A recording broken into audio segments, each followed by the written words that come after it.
So আমার রিপ্লাইটা হচ্ছে এই ডিবেটে না গিয়ে my reply is this, accept modern state but good practices of Islam ওখানে ইনকর্পোরেট করে, incorporate good practices of Islam in a modern state. That is my solution. Physical ইন্টারভেনশনের সম্ভাবনা কেন? ফিজিক্যাল ইন্টারভেনশন তো হয়েছে বাংলাদেশে 1971 ফিজিক্যাল ইন্টারভেনশন হয় না, তো ফিজিক্যাল ইন্টারভেনশন তো হয়েছে বাংলাদেশে। সুতরাং কালচারাল অ্যান্ড ফিজিক্যাল ইন্টারভেনশন দুটোই আমরা এক্সপিরিয়েন্স করেছি।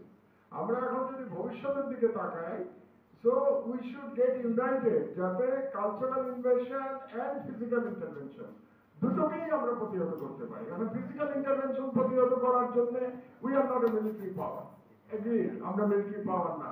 কিন্তু আমার একটা প্রস্তাব বহুবার দিয়েছি, হয়তো আগামী গণতান্ত্রিক সরকার যদি এটা করে, সেটা হলো যে বাংলাদেশের ইয়াঙ্গার জেনারেশনের মধ্যে এক ধরনের কম্পালসরি মিলিটারি ট্রেনিং এর ব্যবস্থা করা, এটা করা উচিত। একটা কম্পালসরি মিলিটারি ট্রেনিং যদি করা যায় সার্টেন নাম্বার অফ পিপল, তাহলে তারাই ইনশাআল্লাহ রেজিস্ট করবে ফিজিক্যাল ইন্টারভেনশন হবে। তো এইটার দিকেই আমাদের তাকায় থাকতে হবে। ডেফিনেটলি এনি নেইবারিং স্টেট সে যদি পাওয়ারফুল হয়, সেখান থেকে physical intervention is always a possibility, এটা আমাদের মাথায় রাখতে হবে। এটা গেল একটা। আর ওর প্রশ্ন ছিল রাজাকার রাজাকার। অ্যাকচুয়ালি রাজাকার তুমি কে আমি কে, এটা কনটেক্সটে বুঝতে হবে জিনিসটা। এটা কেন দিল ওই স্লোগান, এটা ইয়াং ছেলেরা ভালো বলতে পারবে যারা স্লোগান দিয়েছে।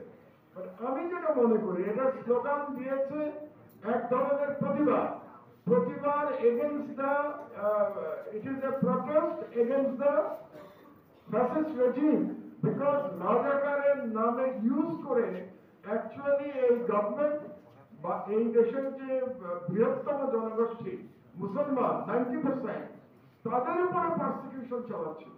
এই যে 16 বছর ধরে মুসলিমদের উপরে বাংলাদেশে পারসিকিউশন চলেছে, by using the Indian narrative বা using the narrative of Razakar, এটারই প্রোটেস্ট ছিল ওই দিনের সেই স্লোগান। আমাদেরকে ওই কনটেক্সটে দেখতে হবে।